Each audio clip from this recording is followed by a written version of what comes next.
গায়ক শিলাজিৎ মজুমদারের নামটা শুনলেই যে দুটো কথা মনে পড়ে যায় সেটা হলো জয়গুরু, এনজয় গুরু। গান হোক কিংবা অভিনয় বা অন্য কোনো কিছু যেটাই হোক সেটাই পুরোদমে এনজয় করে করেন। এই যেমনটা গীতিকার ঋদ্ধি বড়ুয়ার করা চ্যালেঞ্জটা এনজয় করে গ্রহণ করলেন শিলাজিৎ। কি এমন চ্যালেঞ্জ করেছিলেন ঋদ্ধি?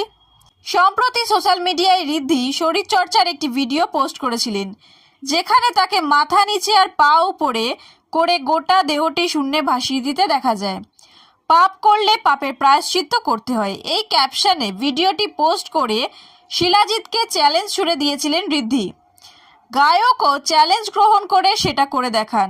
সেই ভিডিও পোস্ট করে ক্যাপশনে লেখেন, এই নে ব্যাটা ঋদ্ধি বড়ুয়া, হতে পারে তোর ডবল বয়স, বেশি রেলা করিস না, এখনও 2 ঘন্টা স্টেজে থাকি, তবে জিম টিম করি না, অত ভালো চেহারার পয়সা এই বাংলা ইন্ডাস্ট্রি দেবে না।